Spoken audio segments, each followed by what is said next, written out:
¿Qué les voy a decir? Para mí es un honor poder estar con ustedes esta mañana aquí en este curso de los desvelos de la Real Academia. Le agradezco a Julio, agradezco a los compañeros que están aquí, les agradezco a ustedes su presencia. Y en estos 3/4 de hora vamos a ver si yo les puedo presentar un poco los problemas teóricos de la fonética y la fonología en el manual del tomo 3 de la nueva gramática de la Academia, que tuve el honor de que don Ignacio Bosque, coordinador de toda la obra, me la encargara el año 2003. Fíjense si tardamos en cumplir con don Ignacio. Y después el DVD de las voces y los que tienen ustedes ahora ya en la pantalla. Hemos logrado resolver las dificultades. Entre las fotocopias que ustedes tienen, les he preparado una muy fea, que es una resonancia magnética. Son 2 resonancias magnéticas. A mí me cupo la suerte, a comienzos de los años 70, que don Juan Alsina, al que le había encargado Francisco Rico un libro de texto de bachillerato, me encargara la parte de la fonética. Un buen día se presentó don Juan con su parte terminada y el verbo solo tenía 250 páginas. Entonces algo así ha ocurrido con este tomo 3.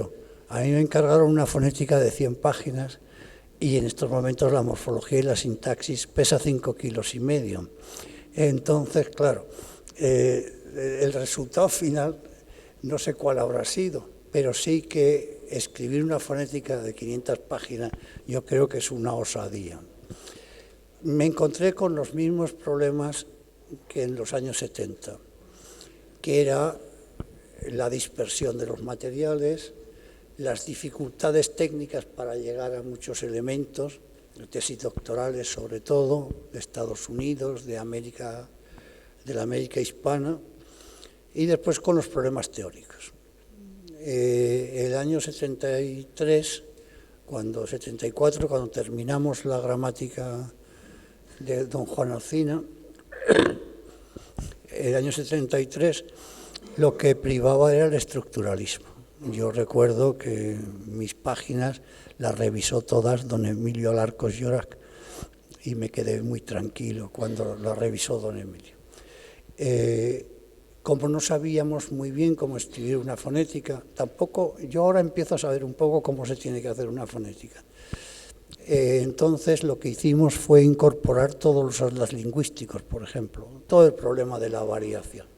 Había que crear una fonética que no fuera la habitual, que no siguiera a don Tomás ni a Antonio Quilis, y entonces pues pensé en la variación y metimos todos los elementos de la dialectología, fundamentalmente americana, y eso le dio una cierta novedad.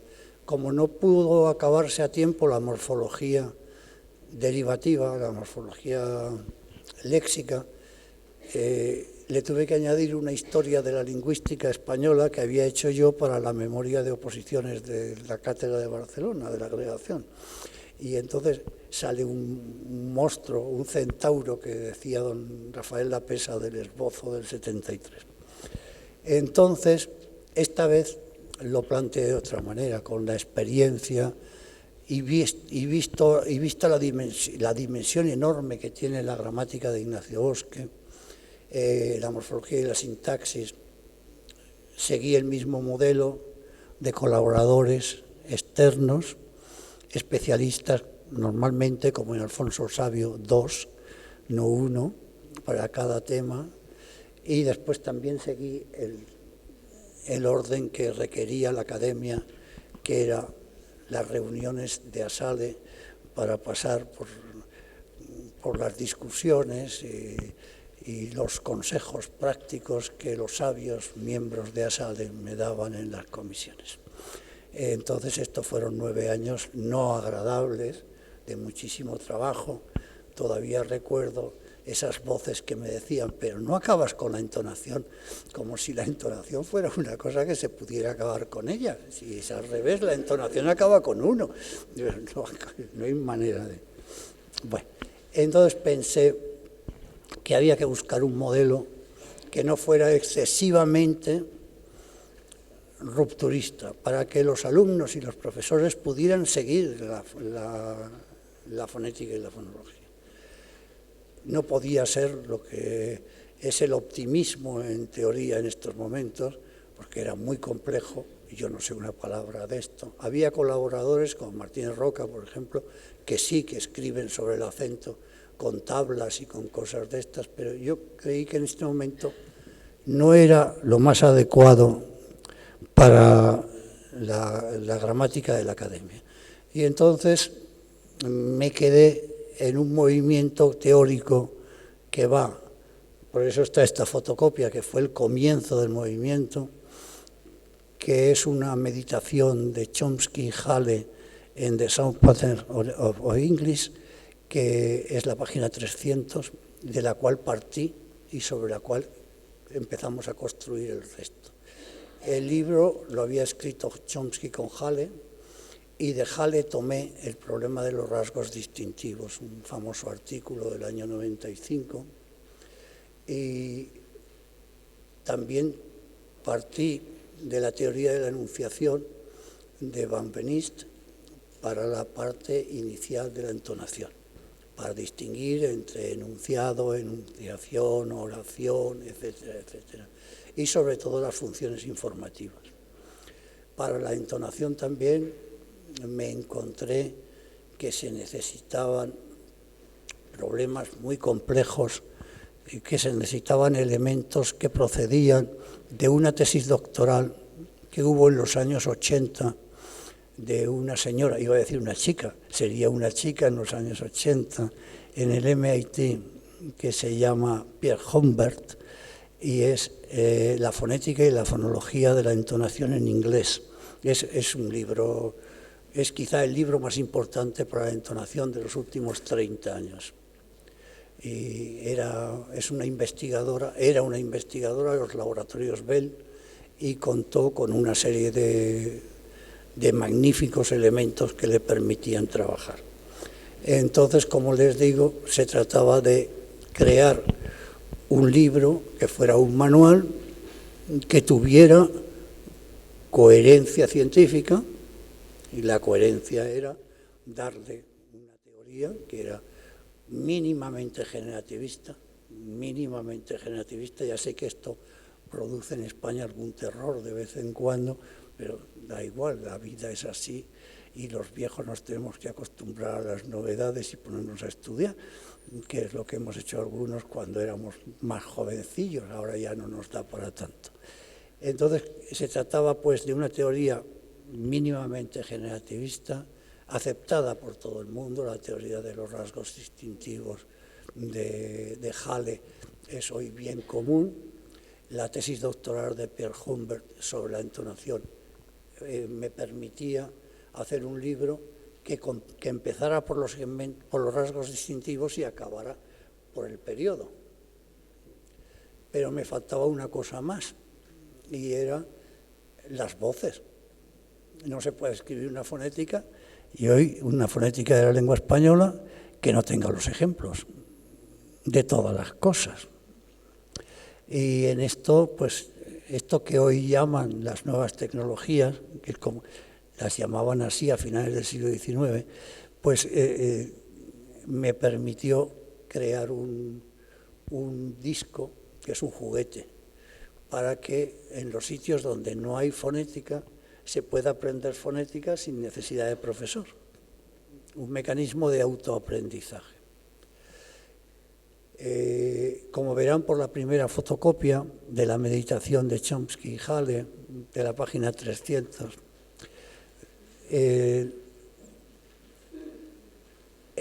se incorporaron inmediatamente las resonancias magnéticas. Un catedrático de la Autónoma de Barcelona, Perelló, que es un otorrino muy prestigioso, Perelló me puso en contacto con la Clínica Manchón y revisó él todos los aspectos, y la Clínica Manchón de Barcelona, de resonancia magnética, nos construyó todo este mecanismo que permite ver. Entonces estaba comenzando Ahora ya hay trabajos muy altamente especializados en la aplicación de las resonancias a la investigación fonética. Hay otros elementos dentro del disco que proceden de la astronomía. Toda la visión de las 3 dimensiones nos la ofreció el Departamento de Astronomía de la Universidad de Barcelona, que habían hecho de juego de un programa informático de los astros, habían hecho un programa con los sonidos de la lengua española. Y entonces nos llamaron para decirnos que nos lo ofrecían, que nos lo querían regalar para el disco.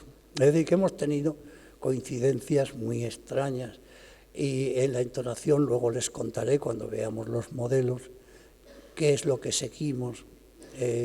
Tuvimos la suerte enorme de que Pilar Prieto, la especialista catalana en entonación, tenía una alumna que había trabajado en Ámsterdam con el equipo de Prat, que es el programa informático, y una muchacha holandesa, entonces era una muchacha, no sé lo que será ahora, nos regaló la aplicación para las curvas de entonación. Todo esto necesitaba. Y solo les puedo decir que el disco está formado por el trabajo de más de 100 personas.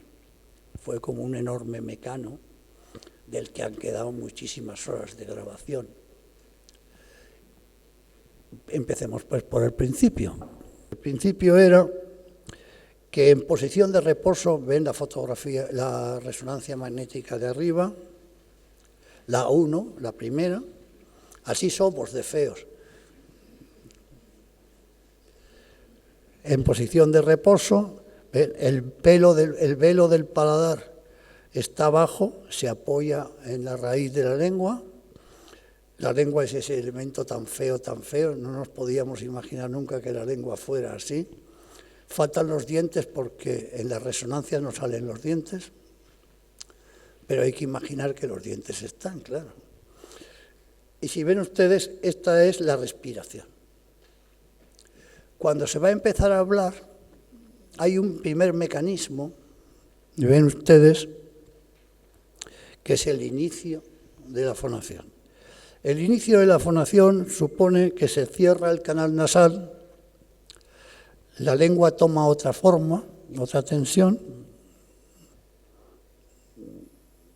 está cerrado el canal que lleva hacia la laringe y es realmente el punto del cual se va a partir. Se va a partir de que realmente, dicen Chomsky, Hale, para aquellos años, ¿quién se lo podía imaginar lo de la resonancia? Hay que ver qué elementos constituyen el sistema que permite que esa lengua se vaya moviendo, esos órganos, desde el punto de inicio de la fonación hasta convertirse en un sistema de elementos segmentales y suprasegmentales, es decir, de sonidos y de melodías, de grupos acentuales, etcétera, etcétera, que permita que esto funcione. Entonces, esta es la segunda fotocopia. En realidad el cuadro de Hale del 95 es un poco más grande, pero si me creen ustedes, con lo que tenemos en la fotocopia es suficiente. Este cuadro es realmente básico. Si ven ustedes rasgos distintivos participantes en las representaciones fonológicas del español. Es muy simple y se parte de un elemento que no es el fonema, sino el rasgo distintivo. El rasgo distintivo es un conjunto de posibilidades de movimientos articulatorios, simplemente. El rasgo distintivo está jerárquicamente organizado, como ven, en estructura arbórea, dependiendo de la zona laríngea, la zona articulatoria normal y corriente, los modos de pronunciación, el continuo, estridente, lateral, nasal. Ahora lo explicaré todo esto. Se trataba de encontrar qué elementos mínimos permiten definir la estructura articulatoria. Se trata, claro, de una representación muy, muy abstracta, que cómo se comprueba que el rasgo es autónomo e independiente del fonema, de lo que se llamaba fonema antiguamente. En realidad es que ya no sirven las denominaciones actuales. Ciertas denominaciones que se mantienen todavía no son cómodos para clase, pero en cambio luego a la hora de la verdad son difíciles. Imagínense, por ejemplo, el verbo dar. Dar en Andalucía, dan, la tercera persona, ellos dan, ese dan, lo digo para los extranjeros un poquito despacito, ese dan en Andalucía puede convertirse en da con una nasalización. Da singular se opone a dan nasalizada, y ese rasguito que hay encima cobra vida y la N se ha perdido, pero en cambio el rasgo nasal se ha ido trasladando. Vive solo. Eso es sorprendente, que haya un rasgo que tenga vida propia, que tenga autonomía y que se vaya a buscar su independencia. Bueno, esta es la prueba de que los rasgos distintivos son independientes y pueden existir sin que exista el fonema. Ese dan, que ustedes van a Granada y lo oyen perfectamente, ese dan es una prueba magnífica de esto. Entonces, ¿cuáles son los rasgos básicos? Los rasgos básicos están primero contenidos en el esqueleto de la raíz. La raíz se basa en un principio clasificador, que es consonante-sonante. Todos los sonidos de cualquier lengua natural tienen el valor de más consonante o de menos consonante, es decir, vocales y consonantes. Y el siguiente es sonantes. Utilizamos la tradición del esbozo, que ya había hablado de las sonantes, que es una tradición clásica, además, de las que permiten el paso del aire, no permiten el paso del aire, las vocales, las laterales, las nasales, son de este tipo sonantes. Y después de este principio, que la raíz van juntas, no sé, si se modifica una, se tiene que modificar la otra. No pueden cambiarse aisladamente, vamos. Existe un valor más consonante, un valor menos consonante. Un valor más sonante, un valor no sonante. Pero de aquí parten 4 caminos. Uno me lo he comido, intencionadamente, que es el radical, el de la raíz de la lengua. Entonces quedan 3 caminos. Uno que va a la zona laríngea, que es sonoro no sonoro. Es vital, todas las lenguas del mundo, casi todas, en lo que se me alcanza, no sé, Carla, si es un rasgo general o no, universal. Y a la izquierda tienen ustedes 4 caminos que llevan a lo que tradicionalmente se llamarían los modos de articulación. Más menos continuo, estridente, la F y la S son estridentes, las que producen turbulencias, las laterales y las nasales. Como hemos visto en la resonancia magnética, el hueco de las nasales estaba visto en negro perfectamente.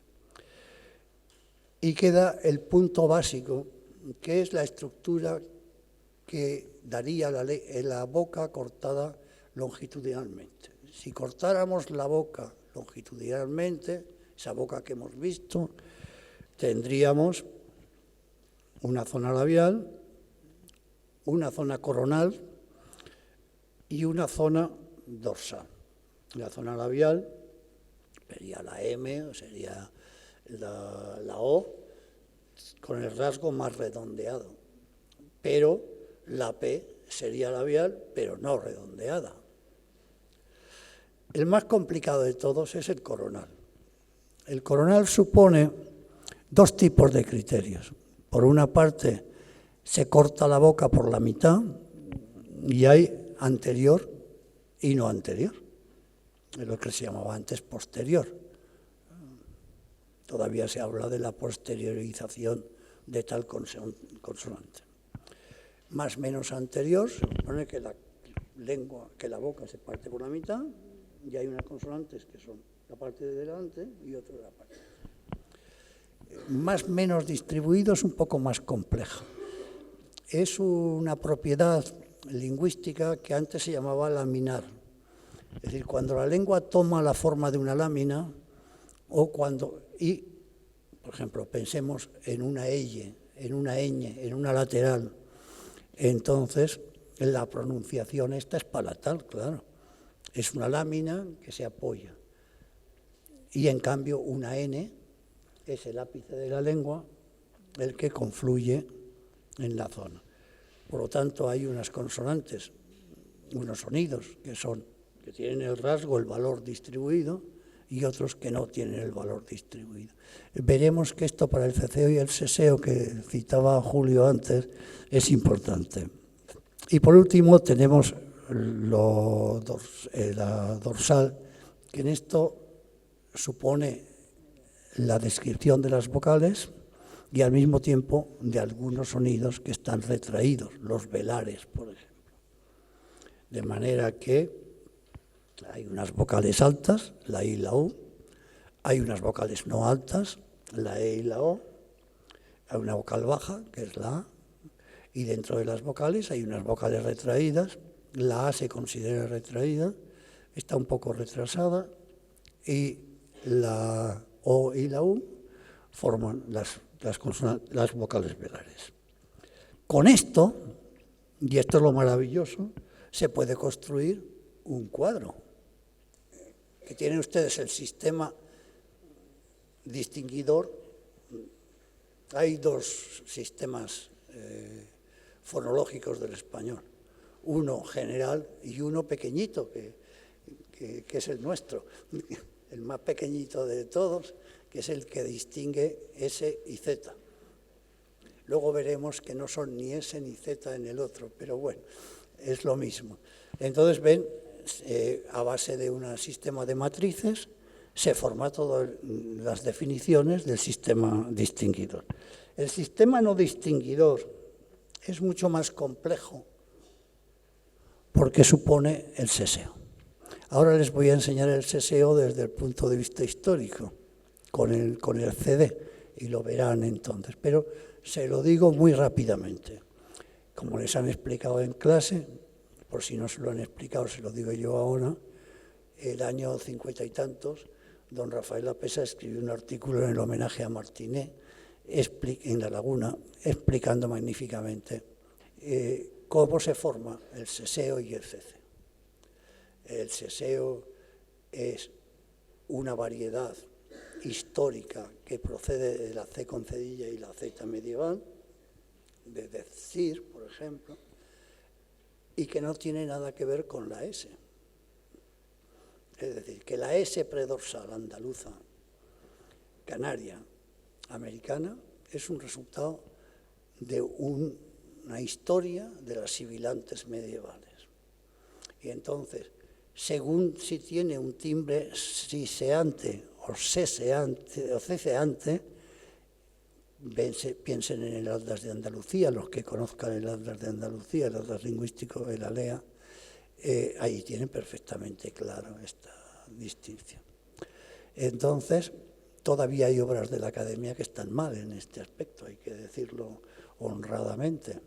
Yo espero que poco a poco iremos convenciendo a todos que el ceceo no es la Z, sino que el ceceo es simplemente una variedad de esa S misteriosa que no es S, que es la S predorsal, que veremos luego cómo es históricamente y cómo es desde el punto de vista de las resonancias. Y así, con todo esto, fuimos construyendo. Cuando llegue a la entonación ahora, les pondré cómo se hizo y cómo se hace en estos momentos el análisis de la entonación. Bueno, pues es un sistema muy simple. Tiene una pantalla y a la izquierda tiene un menú.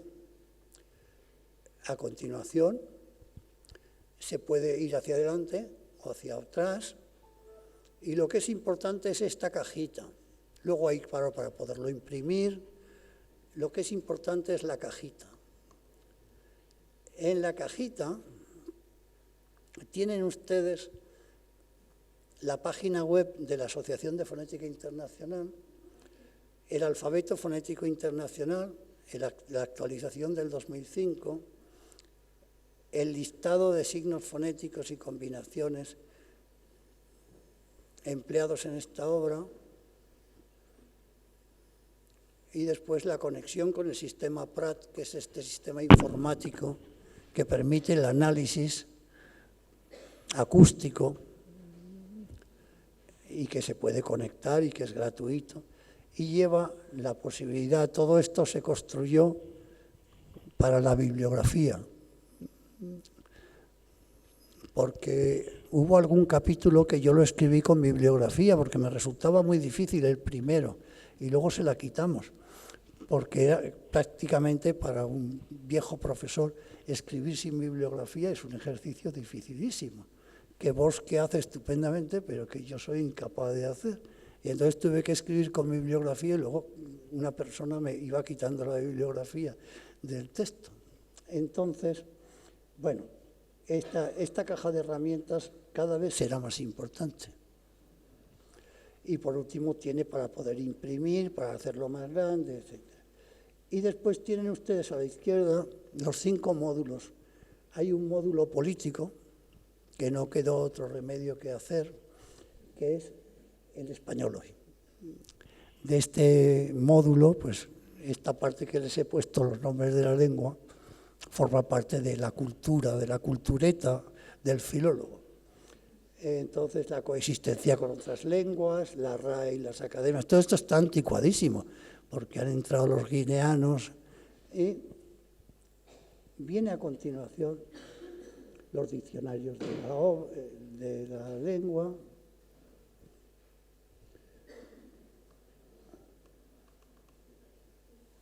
Ahora no quiere cogerse.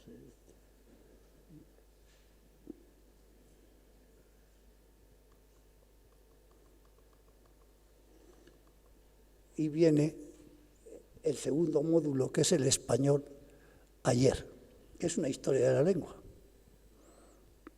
Es una historia de la lengua con juegos, con manuscritos, con primeras ediciones, con cosas de la Biblioteca Nacional, con cartas de los emigrantes a América, una serie de elementos, una historia de la lengua muy distinta de las historias de la lengua. A continuación viene el módulo que yo estoy más contento, que es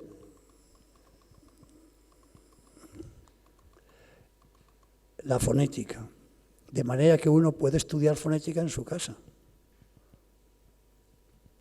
Y después quedan 2 módulos más, los sonidos de la lengua y la entonación del español.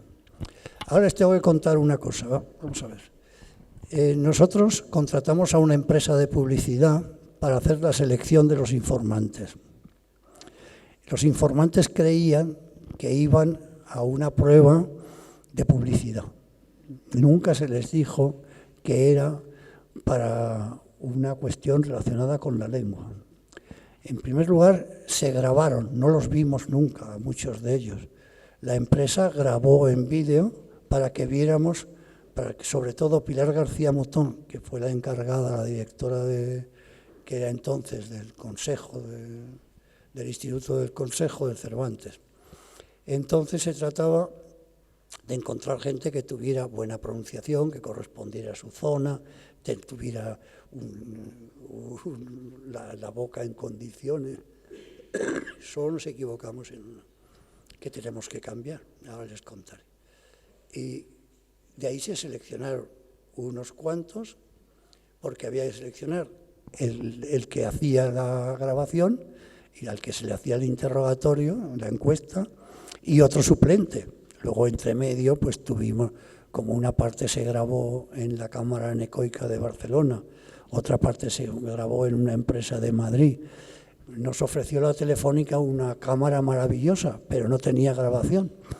Entonces, todo esto se fue complicando enormemente. Cuando ya tuvimos los sujetos, a esos sujetos, uno por uno se sometía a una encuesta compleja que empezaba por los sonidos normales de su zona y que acababa con una conversación informal. Las conversaciones informales luego las verán, son maravillosas. Es lo que realmente da una idea de lo que es la variedad del español. Nos equivocamos en Costa Rica, que salió una listilla que se empeñó en no vocear, porque creía que no tenía que vocear. Era muy culta y este fue un problema enorme. Y cuando ya estaba montado todo, nos dimos cuenta que Costa Rica no voceaba, que es un puro disparate. No les digo nada, la cantidad de cosas que me han dicho cada vez que he ido a Costa Rica, lo que me han dicho, tú que te dejaste, tal, bueno. Siempre me adelanto yo, pido perdón, digo que lo cambiaremos y ya está, en la segunda edición se cambiará. Bueno, entonces, Pilar García Mostón los sometía a todos a la misma encuesta. La encuesta se había pactado con todos los investigadores, cada uno necesitaba una cosa distinta. Y entonces, cuando ya se acabó la grabación, que son 45 minutos aproximadamente de cada uno, que eso lo conservamos todo, claro, como oro en paño, hubo que ir haciendo análisis de los trocitos, empezando por los sonidos y acabando por el periodo completo.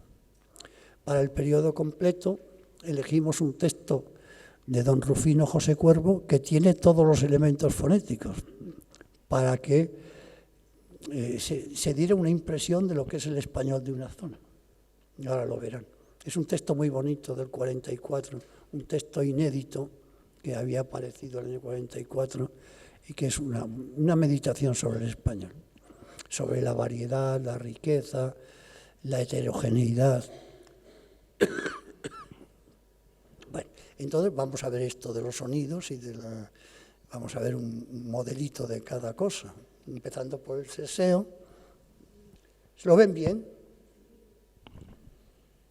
Lo mejor es que cojan ustedes un día un disco y yo les voy a regalar otro disco y otra gramática a la Universidad de Salamanca para que ustedes puedan manejarlo con toda tranquilidad. No se rompe, además, tiene la ventaja de que no se rompe. Los mapas los hicieron el Departamento de Informática de Geografía de mi universidad. Y están construidos todos con ordenador y son los que permiten enlazar la entonación de las zonas con ahora lo verán. Bueno, ven, este es el texto de don Rufino. Toda lengua vive en evolución perpetua.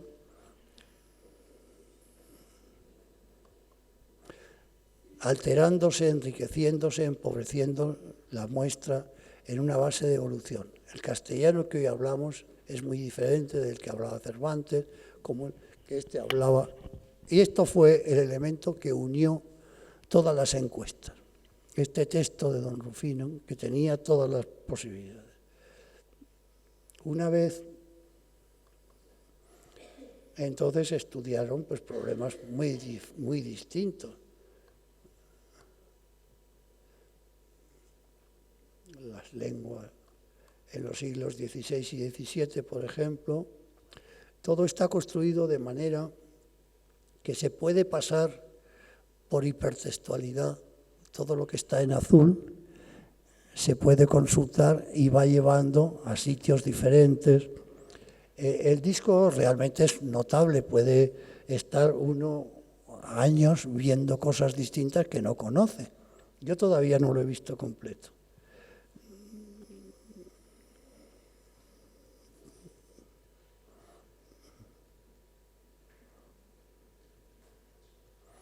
quería que vieran un poco los sonidos, como son. Pasemos a las voces del español, que es la entonación. Venga.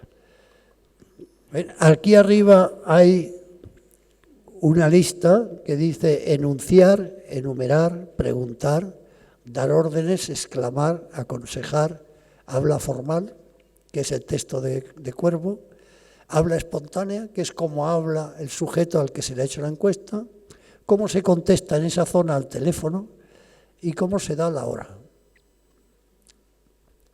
Entonces, si ponemos México, por ejemplo,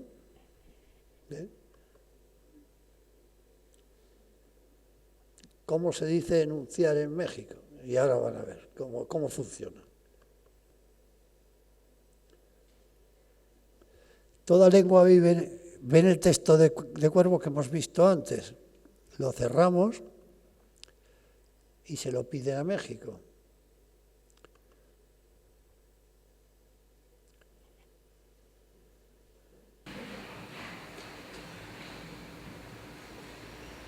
No sale.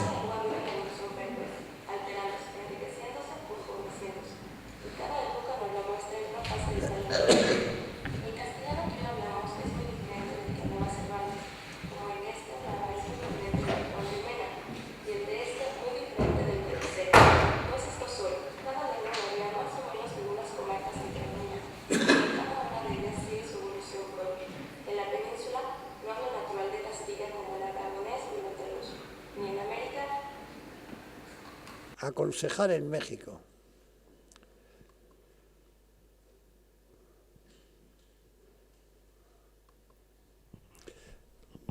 La entonación se analiza así como está aquí. La línea de arriba de las medidas son milisegundos. Los hercios están a la izquierda, ¿ven? 220, 280, quedan, las sílabas están abajo. Es mejor que te acuestes temprano. Esta es la frase analizada por un aparato especial y un programa que es el de la muchacha holandesa que nos prestó para hacer esto. Y ven ustedes cómo va subiendo el fundamental y va bajando. Y ahora lo vamos a oír. Entonces, toda la entonación se hace así, tomando distintas medidas. Una es el oscilograma de arriba, no me pregunten que yo no soy experto en oscilogramas. Las abscisas estas dan el tiempo, los hercios dan si es voz masculina, voz femenina. La voz femenina se mueve en más hercios que la voz masculina. La voz masculina se mueve sobre 180, 200 como máximo, y la otra sobre 400, muchísimo más arriba. Y la ventaja que tiene, bueno, tenemos cientos, miles de entonaciones guardadas. Y hemos seleccionado para el libro, para el capítulo de la entonación, las que eran más significativas.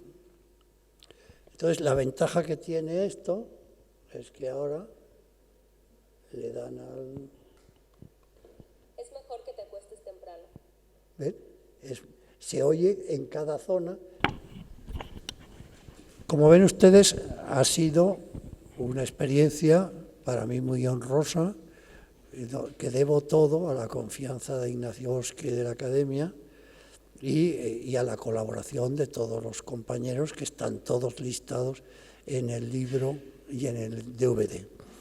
Si no hubiera sido por ellos, yo no sé, por ejemplo, de segmentación nada, no hubiera podido hacer ni el DVD ni nada, si no hubiera sido por una confluencia de elementos muy distintos. Les tengo que decir que sí que he aprendido muchas cosas.